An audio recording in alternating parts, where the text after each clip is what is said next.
This is the Detroit Sports Podcast Network.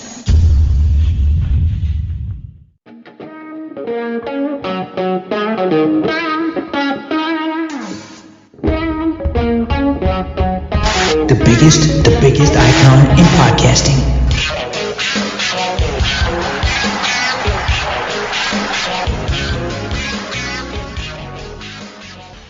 Welcome in, everybody, to another episode of the DocNJock Wrestling Podcast. This is episode 165. In today's episode, we've got somebody winning a whole lot of gold in New Japan, and we're going to tell you who. AEW is moving its location, and we'll be taping somewhere that's much warmer and much more sunny, as well as what's going to happen to this big-time ROH wrestler and where he may end up, as he's no longer part of that company. Of course, we're going to take a look at what's going on around the wrestling world, and doing it with me, as always, he's the one, he's the only, he's my cousin, he's your cousin, he is the Doc, John Macaroon. What's up, cuz? 2021 is going to be an awesome year. I can't wait to talk professional wrestling with you. We got a major group reforming in AEW, Raw, WWE, bringing back another old wrestler to highlight at the Royal Rumble. We're going to break it all down. I'll fill you in. I had a chance to sit down and watch the entirety of Monday Night Raw, and I took notes, and my only question was, am I interested?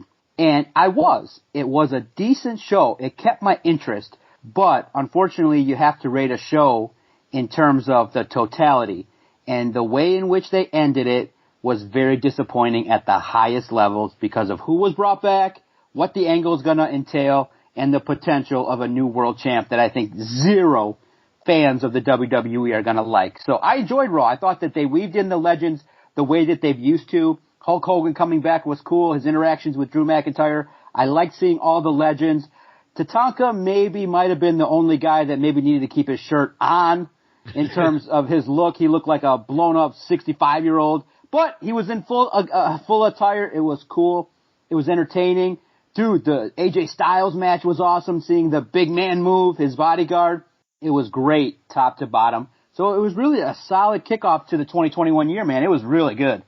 What was the biggest note you took out of Raw before we get into the discussion of what you alluded to with who this old-timer is coming back to challenge the current WWE champion in Drew McIntyre? What was the biggest thing you that, I don't know, either surprised you or shocked you, or you're just kind of like, what the hell are they doing? Well, overall, I liked the fact, what I noted was, and it's stuff that you and I have talked about repeatedly, you open the show with like a 15-minute sit-down with Miz and Morrison and the New Day. It's far too long. And my note was, and it's sitting right here, it said that this doesn't fit with the ADD culture. This doesn't fit. I don't need to hear these guys go back and forth. I don't need to hear the New Day clowning around and pissing off Miz and Morrison. It felt like it appealed to a 14-year-old. And I wrote, this doesn't fit. Just open the show with Miz and Morrison taking on the New Day. Just start with wrestling. You got the talent. It just rang hollow to me. I was like, get to the match. It was cool to see Teddy Long, but this is an ADD culture, bro. There's the TV, there's other stuff that can draw your attention, there's the world going on. You gotta grab me. Now, I'm a mark. I'm gonna sit and watch it, but you have the million people that watch. If you're looking to grow to the 5 million and the 4 million who aren't watching you weekly, you gotta get to it. Don't sit down, Miz TV. Those kind of segments should be YouTube specials. That's what you got YouTube for. It's what you got a social media channel for. Just tape it and put it on Twitter. And don't air it on live TV. TV should just be boom, boom, boom, boom, boom. Match, interview. Number one thing I would change in terms of production is interviews don't start till 9:30. You don't do no promos or interviews till 9:30. And all that shit should be used as back channel social media stuff. Get to the ring stuff. The ring stuff was great. The production wasn't. That makes sense. It's just one of those things where get me hooked, get me seated, and then you can kind of use those interviews to kind of bridge gaps later in the show when either you're trying to fill space or you're trying to segue from one segment to another segment. I agree with you 100%. In WWE, the way they produce things, the way they do things is it's how they want to do it. It's not necessarily what the fans want or what the fans enjoy. It's this old, tired, we've been doing it the same way and it's worked. We've made millions. We're just going to keep doing it this way. There's really no evolution to the formula.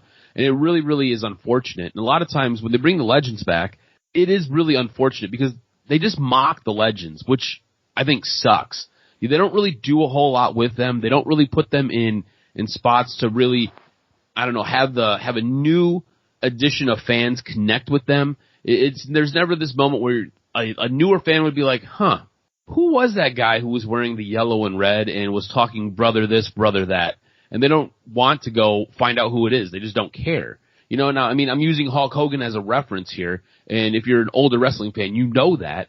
But at the same point, they don't do anything to really highlight what he brings to the table or how important he was in the 80s. Now, Hulk Hogan is obviously not the best guy to use for this analogy because of everything that's gone on recently. But at the same point, I think the fact remains true that they don't put these guys in really good spots. And then what you have is you've got a guy like Goldberg coming out, and the crowd pops extremely hard. Now, they control all of this because they're in the Thunderdome, but you have him challenge Drew McIntyre. And we thought that it was going to be Bill Goldberg versus Roman Reigns. That's the direction we thought we were going in. And it doesn't appear that we're going to be going that way now.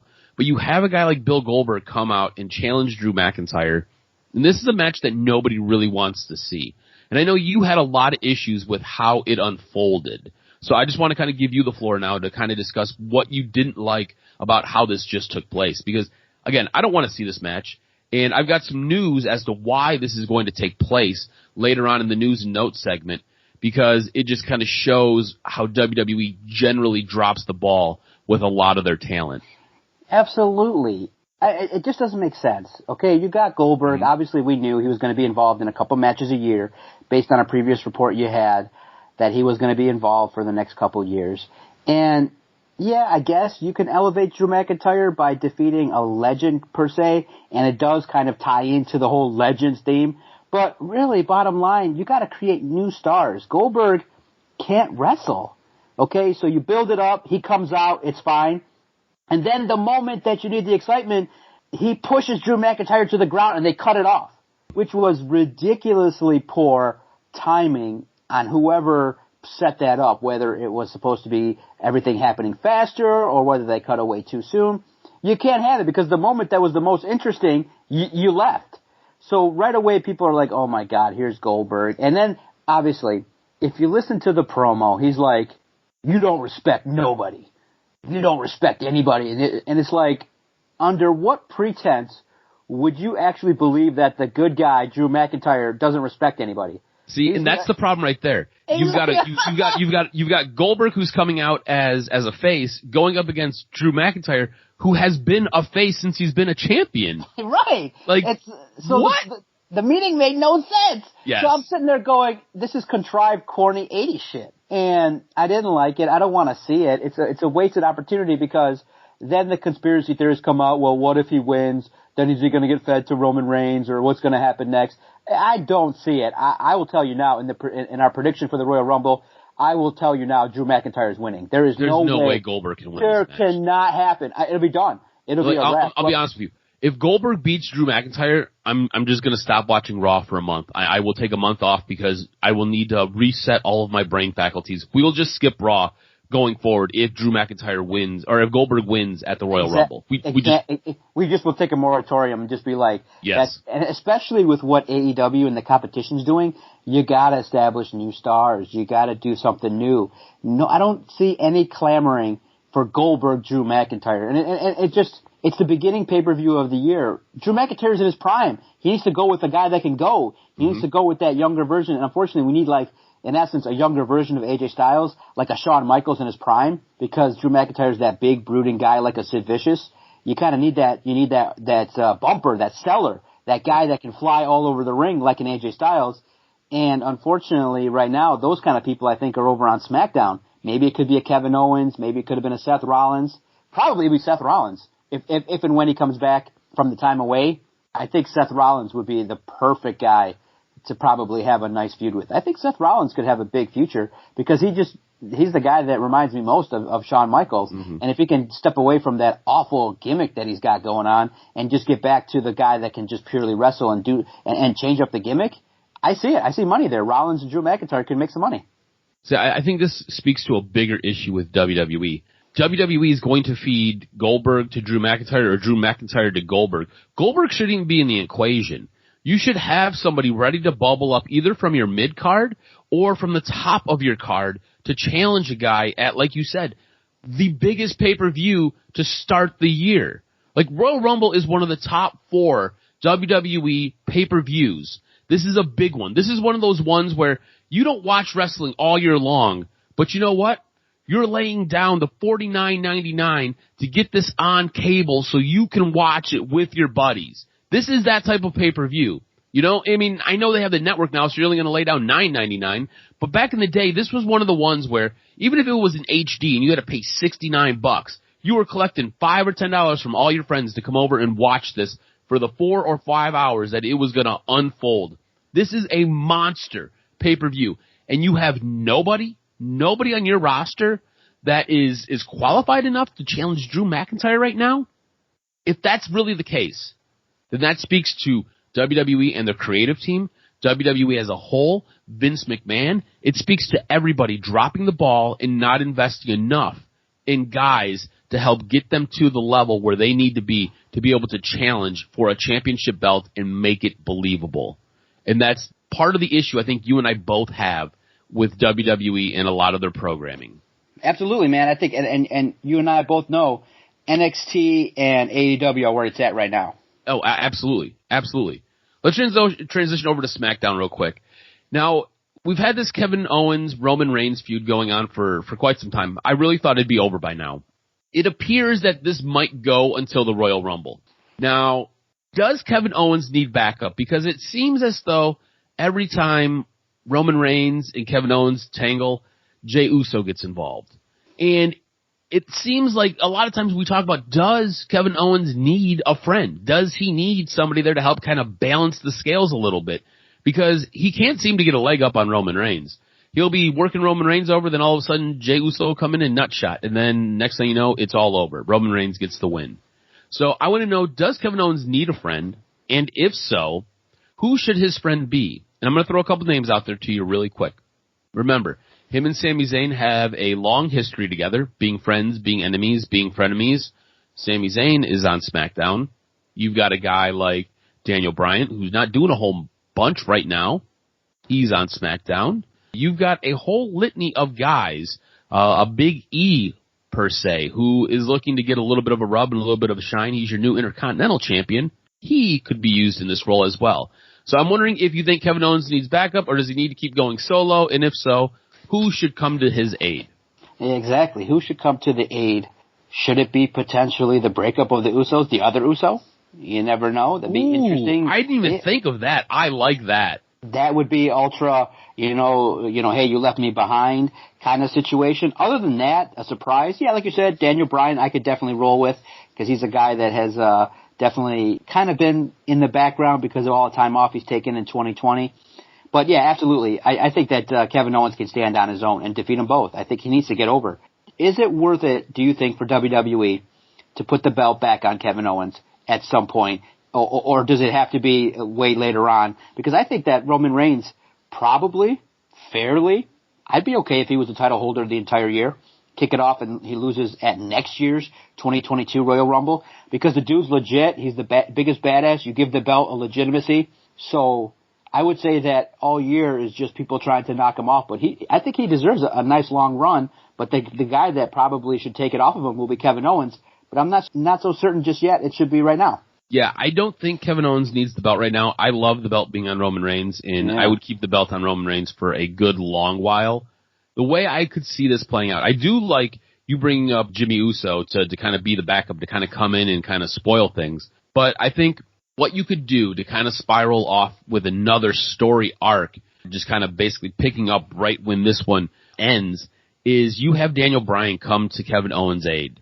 And then next thing you know, going into WrestleMania, you've got Roman Reigns and you've got Daniel Bryan feuding. And I think that could be a really interesting story just because, again, just like what you just said a few minutes ago, where you have guys who are big and they're kind of brooding, and then you've got guys who can kind of fly all over the ring.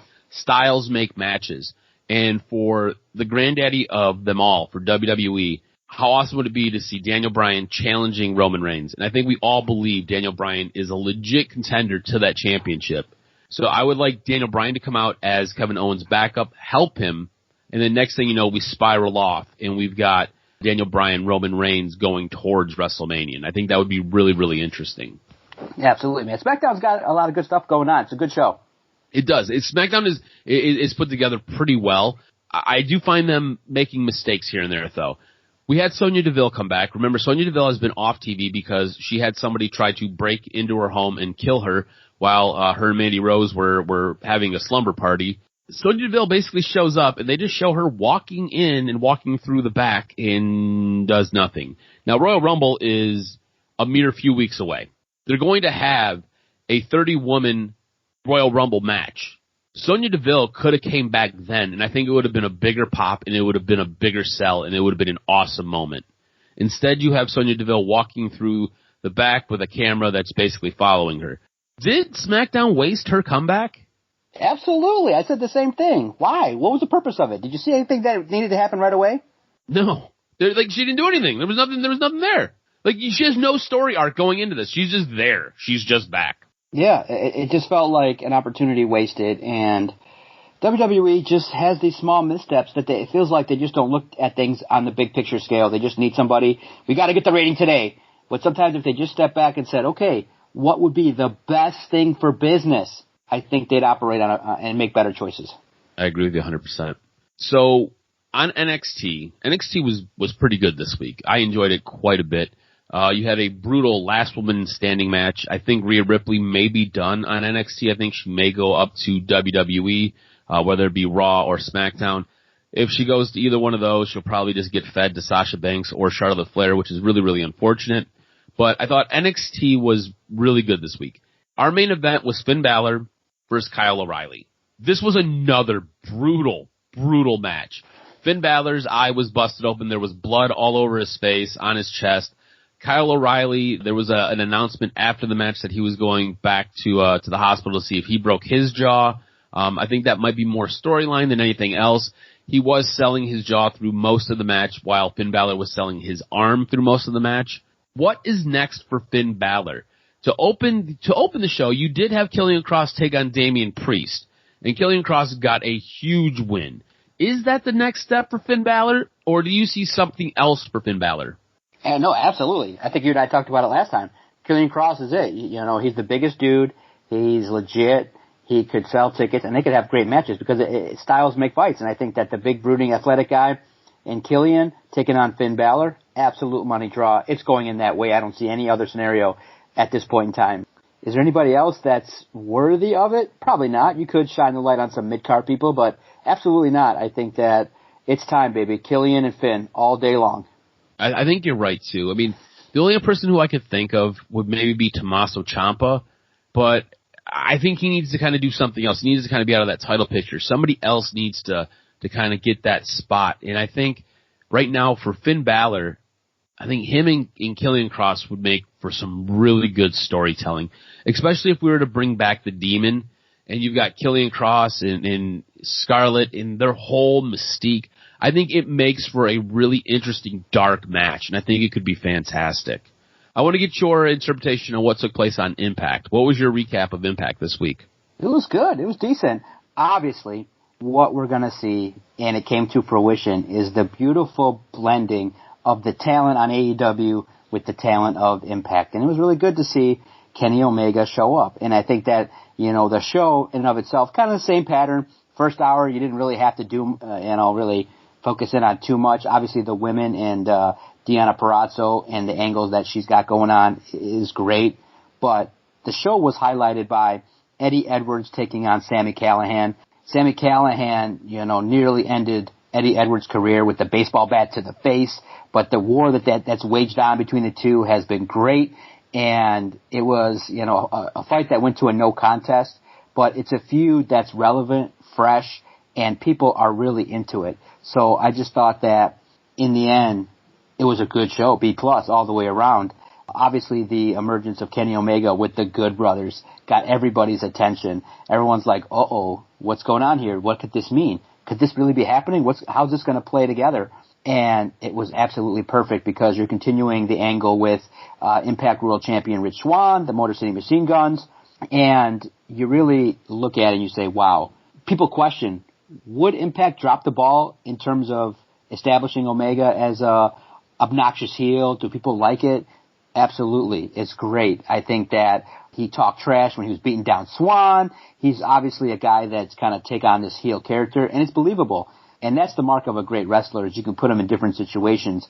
And he's believable as a face. He's believable as a badass heel. Kenny Omega is legit. And when you see him with the Good Brothers, you're like, oh, my God, could the club be coming back together? It was great. And the women's match was good. Jordynne Grace and Jazz took on Havoc and Nevaeh in the second semifinal match of the tournament to crown the Knockouts Tag Team Champions. So Nevaeh and Havoc got the victory. I thought that the promo that Deonna Purrazzo cut was really good, kind of evolving in her situation. I think that Taya Valkyrie and that feud that's going to develop over the next few weeks is going to be really good. And I just think that overall, and I think that at Hard to Kill, it's going to be a show that you're going to want to watch. And Impact started off the year fresh. It was good. Like I said, it's pretty much common theme. I think that's kind of how they're doing it, is that the first hour, you just kind of have the women, the kind of mid-card people. You know, you get to see the Rhinos of the world on the first hour, which is fine. A lot of good memories there. But if you miss it, it's not a big deal. Rhino and Cousin Jake took on Eric Young and Joe Daring. Fine, good match. Nothing really to write home about. Donner and Daring got the victory over Jake and Rhino. So it was a good match all the way around. But overall, Impact, the big stuff going on, very interesting. And so that's all you can ask for, everything going on. And I think that they did. They consolidated everything with kind of the show to start the year because they knew eyes were going to be on it. So you had a lot of the big players show up on the first Impact on January 5th. Good stuff. Yeah, I'm liking that we're getting a nice crossover between the talent with Impact and AEW. And we'll talk about a little bit of that crossover with AEW. And I just kind of wanted to get your sense on what you thought about the Kenny Omega Rey Fenix match, because watching that match unfold, I knew Kenny Omega was going to win. I knew how it ended because we're in a group chat with our buddy Putty. There was a meme that was sent or a screenshot that was sent. You sent me one as well. So I knew how it ended before I even started watching AEW, because I watched it on DVR. Now, during this match, I thought this match was as brutal as anything you would see in New Japan. I thought this was a fantastic match. This was a top 5 match of the year. I know we're only a couple days in, but this was a great, great match. It was absolutely fierce. It was hard hitting. It was brutal. I thought what we got, I bought in. I knew how this ended, okay? And I'm telling you, there was a moment where Rey Fenix had Kenny Omega pinned, and I thought for sure Rey was going to get the 3 counts and win the belt. And then I was like, no, he doesn't win this. I know he doesn't win this. He can't win this. But that's how good this match was. It got me to buy in, and I was hooked. And this was only about a 20-minute match. But, man, it was blistering for 20 minutes. I thought this was incredible.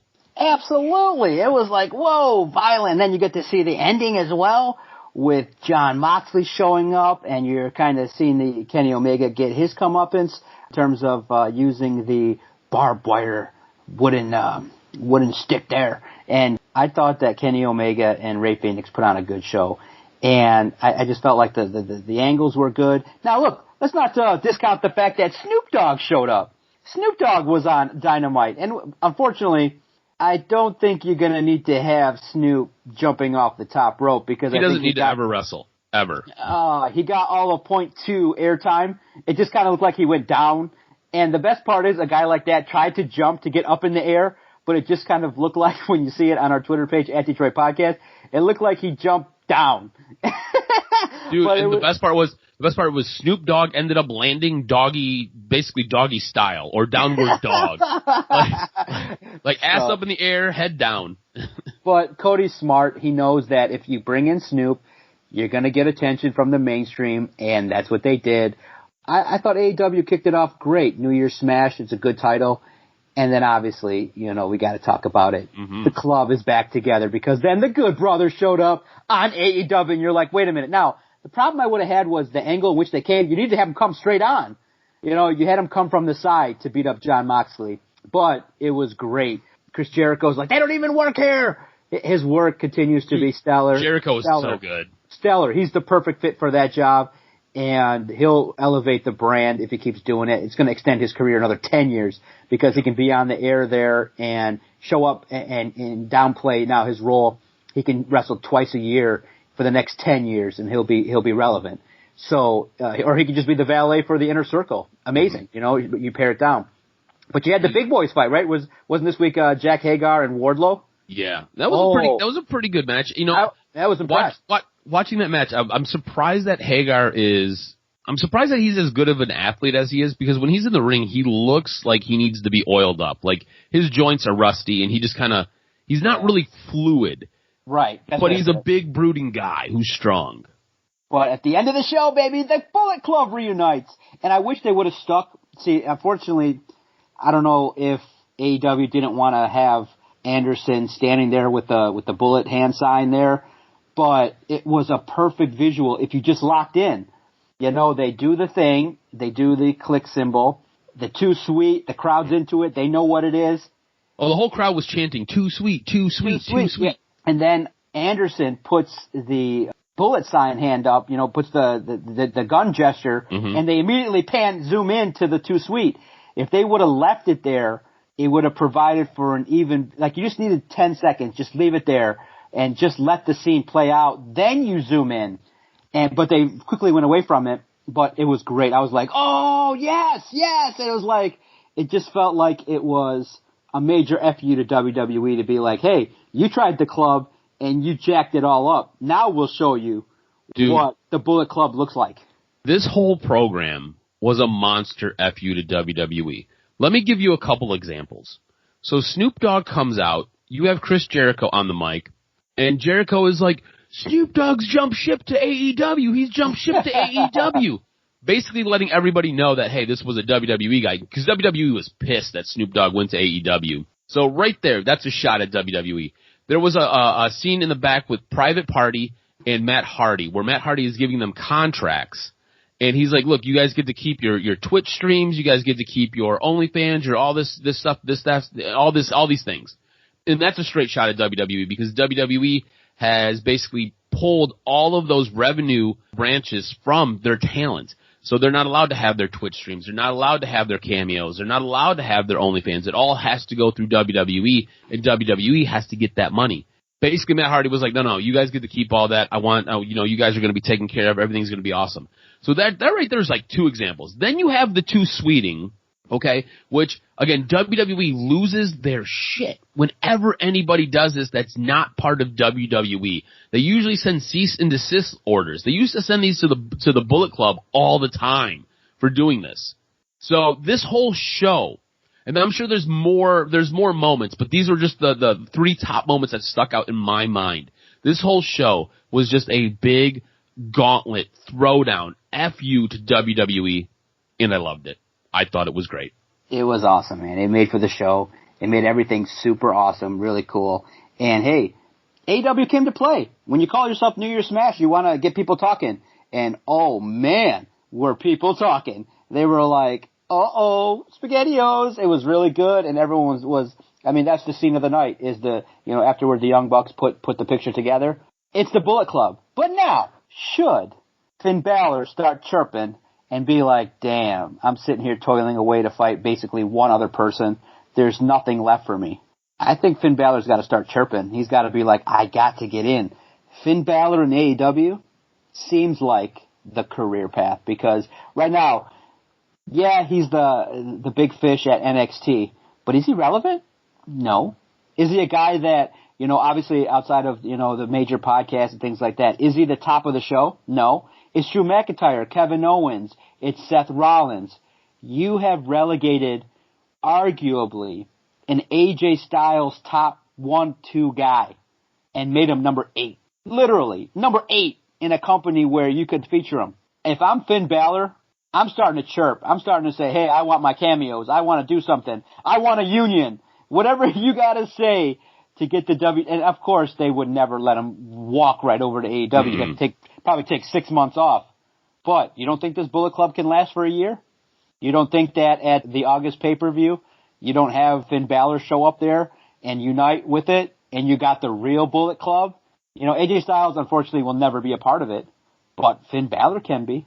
Yeah, for sure. That would be so awesome. Scenario. It would be awesome, but I think Finn Balor kind of is starting to get the feel he's a company guy. It's weird that you bring up Finn Balor specifically, because when I was watching all this unfold, I was like, how awesome would it be if Finn Balor was in the middle of it? That's what we need. That's the final piece. Maybe it'll happen. One day we can mark out if the opportunity ever were to present itself. All right, cuz, hit me with this week's professional wrestling news and notes. What made your list this week? All right, so some background on what's going on with Goldberg and Drew McIntyre. So according to Dave Meltzer of Wrestling Observer, the decision to go with Goldberg versus McIntyre at the Royal Rumble wasn't made until Saturday before Monday Night Raw. Goldberg showed up after McIntyre's successful title defense against Keith Lee and laid down that challenge because of his belief that the Scottish Warrior was disrespecting the Legends.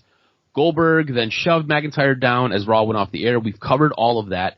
Meltzer noted that the WWE decision to book Goldberg versus McIntyre since the company had nobody ready to face the champion at the Royal Rumble. That just speaks to just complete and utter dropping the ball as far as a creative face of WWE goes. While Goldberg vs. McIntyre is undoubtedly a major attraction to supplement the two Rumble matches, it is a surprising development given that the belief that WWE is more likely to build towards Goldberg versus Roman Reigns. Remember, we spoke about that. We thought that was the direction we were going as Goldberg was laying down different challenges online in challenging Roman Reigns. So Goldberg vs. Reigns was supposed to happen at WrestleMania last year, but it was changed to Goldberg vs. Braun Strowman after Roman Reigns pulled out because of concerns over COVID-19. Remember, he has a young daughter, as well as he was dealing with his leukemia. Now, Marty Scurll is no longer with Ring of Honor. The company announced Monday night that the two parties have decided to end their working relationship. On last week's Wrestling Observer Radio, Meltzer discussed Marty Scurll becoming a free agent as his options for future employment. According to Meltzer, I don't anticipate AEW taking him, Meltzer said. I mean, it's possible. Obviously, he was friends with all of those guys. For AEW, it would be difficult just because there's a lot of heat that anyone is going to get for hiring him. WWE does not feel that heat, and they're going to do whatever they're going to do. Meltzer believes that WWE and New Japan Pro Wrestling would be more willing to sign Marty Scurll than AEW just because of his baggage. Meltzer went on to say, I would suspect that Marty could go to New Japan Pro Wrestling right now and get a job there, except for the fact that he couldn't right now because of the pandemic and their economic situation. If it was normal, he could go to New Japan. I have no doubt of it. It wouldn't shock me if he goes to WWE. AEW would be a little bit tougher. Now, the baggage that Meltzer is referring to is an accusation of sexual assault that occurred last year during the Speak Out movement. A young woman says that she was sexually abused and assaulted by Scurll when she was 16 years old and she was intoxicated. Scurll says that he believed the encounter to be consensual at the time. An update on Brody Lee. This comes from Jim Ross, who stated that he was told that Brody Lee had double lung failure, and his condition was so bad that he didn't qualify for a transplant. Here's exactly what the commentator said on his podcast. I still don't know what. I haven't seen or heard of an autopsy. All I know is that he had double lung failure. His lungs were so bad that he couldn't qualify for a transplant. So after, as I heard the story, whether it was totally accurate or not, I don't know. They took him off the machine to see if he could kick out himself, as that's about the only chance he had. It just obviously didn't work, so it's a sad time for all of us. Again, he impacted so many of us on our roster, and that kind of went off the radar, and so he'll be very, very missed. AEW will be leaving Daly's Place next month. They'll begin taping in Miami. A set is under construction right now for the shows to be taped, so expect a little bit of a different vibe and a little bit of a different view in the coming months. We'll say in February, probably towards the end of February is when this taping will begin in Miami. Now, in New Japan news, the two-day monster event Wrestle Kingdom just took place on January 4th and January 5th. At the massive event, Kenny Omega's former teammate and partner won a ton of gold. Kota Ibushi defeated Naito to become the IWGP Heavyweight Champion and Intercontinental Champion on the first night of the event. He then defended his belts against Jay White on night 2, where he retained his belts in a 46-minute classic match. Now, the reason I end up inserting this is we don't talk enough about New Japan. We both love New Japan. New Japan has been fantastic. But there has been a lot of speculation about AEW working with New Japan. And if you watched AEW Dynamite the other night, there were many, many references to New Japan and IWGP. They even mentioned Kota Ibushi winning the heavyweight championship. I could see AEW and New Japan working out a partnership very similar to what is going on right now with Impact. It'll probably be more similar to what was set up with ROH and New Japan, where you have wrestlers like what the Bullet Club used to be when they were in ROH and in New Japan, crossing over for different big-time events. Everything going on with the pandemic right now makes things extremely difficult because you can't get people in and out of Japan, you can't get people in and out of the United States, and the visa issues are always aplenty when you've got people exchanging countries for this type of work. But don't be surprised if in the very near future, AEW and New Japan have a working relationship. And that's it for this week's wrestling news and notes. Oh, what a podcast to kick off the year, cuz I got some news. I got a story to tell. Okay. So, I had a good year in 2020. Mm-hmm. And so, a commercial aired on WWE Monday Night Raw. So there was a drawback for me watching Monday Night Raw. WWE Legends Shop.com, 50% off belts. Go there. Check it out. So what did the DOC do? I went there and checked it out. 50% off belts. Did you buy a new belt? 3 of them. You bought 3 new belts. So we now, at the office, have the collection, baby. We got the WCW World Championship belt. We got the WWE Championship, the tag belt. And now, on the wall, nailed in, is the old-fashioned 90s Intercontinental title, baby. Also at the office, I gotta find a spot to put it. Is that the black belt or is that the white belt? It's black. It's black. The black one, okay, yeah. The old black. With the circular, like the middle is kind of like a circular shape? No, square. It's the old square, okay. The one Bret Hart wore when he first won it in the 80s, 90s. Okay. So that's hanging on the wall, baby. We got 4 belts on the wall. We also are in possession of the wingtip WWE Championship, baby. The old-fashioned one. Oh. That's Shawn Michaels. We are in possession. And then I splurged. I also bought the $1 million belt. But when it came, and of course, I splurged, and I got it overnighted. It came broken in half. No way. Like, no, it came broken. No, WWE's great. Call the customer service, say, hey, it's broken. They're like, okay, we'll send you the slip, send it back. You can decide to either get another one or get a refund. So I'm deciding because I like it. It's better on TV than it is in person, but it's still too sweet. I think I'm going to keep it because I'll let this out. If things are bought on PayPal, it's amazing. They give you 6 months to pay it. You can make small payments. So every 6 months I can make a purchase and then just pay it off slowly. And so, not to, give a free ad, but PayPal is amazing. So I bought it through PayPal, bought DSP hats through PayPal. And so we are now possession at the DSP network offices of 6 WWE belts, baby.